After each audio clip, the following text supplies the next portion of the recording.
Bonjour à tous. Toute écriture est inspirée de Dieu et utile pour enseigner, pour convaincre, pour corriger, pour instruire dans la justice, afin que l'homme de Dieu soit accompli et propre à toute bonne œuvre. Ce beau verset de 2 Timothée 3,16 est un des versets que nous sommes amenés à mémoriser pour ceux qui sont dans cette aventure de la lecture de la Bible en 3 ans. Nous en sommes déjà à 2 mois et demi et c'est une occasion pour le conseil pastoral, au travers de cet encouragement, de pouvoir vous encourager, ceux qui sont dans ce projet. Pour certains, la lecture quotidienne est facile, pour d'autres, elle est plus difficile, avec les différents challenges et défis de la vie. Et aussi, nous avons cette exhortation que nous puissions être encouragés au travers de cette lecture de la parole, afin de grandir, de nous affermir dans ce que nous lisons. De la même manière, d'autres personnes de l'Église lisent ou utilisent un autre canevas de lecture de la Bible. Qu'eux aussi soient bien entendu encouragés dans cette lecture. Parce que l'important, c'est de lire cette parole, de la mémoriser au travers de certains versets qui sont choisis, comme celui que nous venons de lire, et de grandir au travers d'elle. Ce verset nous parle de ce aussi à quoi la parole de Dieu est utile. Enseigner, convaincre, corriger, instruire dans la justice.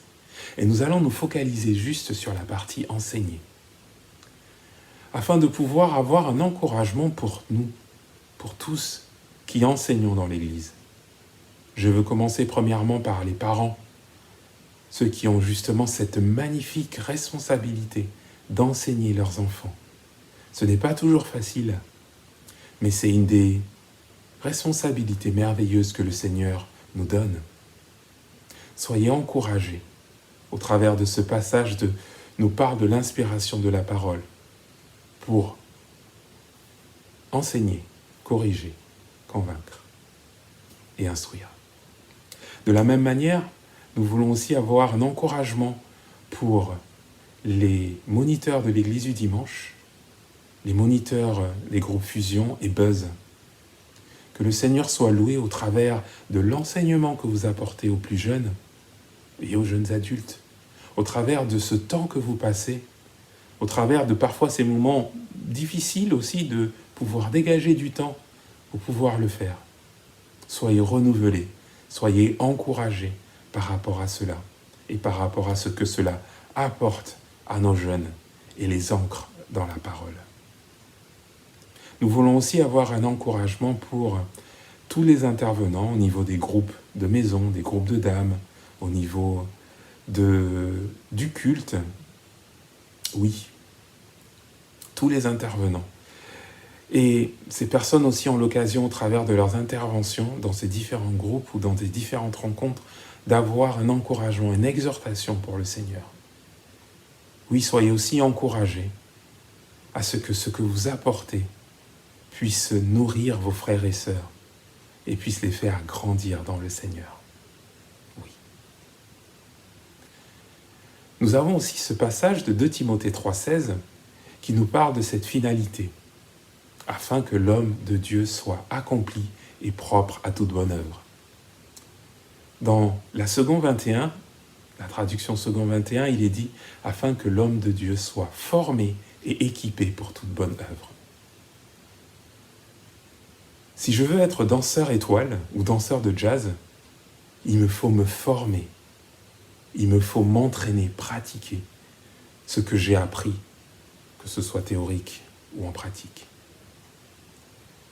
Si je veux avoir un métier, et quels que soient les métiers que nous sommes amenés à faire, nous sommes appelés à nous former et à le pratiquer pour du coup maîtriser ce métier. Il en est de même dans notre vie spirituelle. Nous sommes amenés à être formés et à être équipés. Et c'est la parole de Dieu qui est un des instruments majeurs pour cela. La parole de Dieu et à la vie chrétienne ce que la formation et l'entraînement est pour un nouveau métier ou pour un sportif de haut niveau. Sa proximité quotidienne est celle qui va nous permettre d'ancrer cette parole de Dieu dans notre vie spirituelle. Et lorsque nous parlons de vie spirituelle, nous parlons de notre relation avec Dieu, nous parlons de notre compréhension de ce que Dieu dit et fait et comment cette compréhension nous impacte. Et enfin, nous parlons de comment cette compréhension se manifeste au travers de son application dans notre quotidien. Oui, ce n'est pas trois choses séparées, c'est vraiment une seule chose. Et la parole de Dieu nous forme et nous équipe pour cela. Aussi, au travers de cette exhortation, nous voulons tous ensemble être encouragés à nous ancrer dans la parole de Dieu, afin qu'au travers de ce qu'elle fait en nous, nous forme, nous équipe, elle ait cette action de nous affermir dans le Seigneur, qu'elle ait cette action de nous fortifier dans le Seigneur, afin que nous soyons prêts pour manifester sa gloire dans toute œuvre de notre quotidien que nous sommes amenés à faire pour lui. Je vous souhaite une très bonne semaine dans le Seigneur et que nous puissions garder ce verset à l'esprit, peut-être le lire et le relire, le mémoriser. Oui, nous voulons bénir le Seigneur pour sa parole et tout ce qu'elle nous apporte. Très bonne semaine.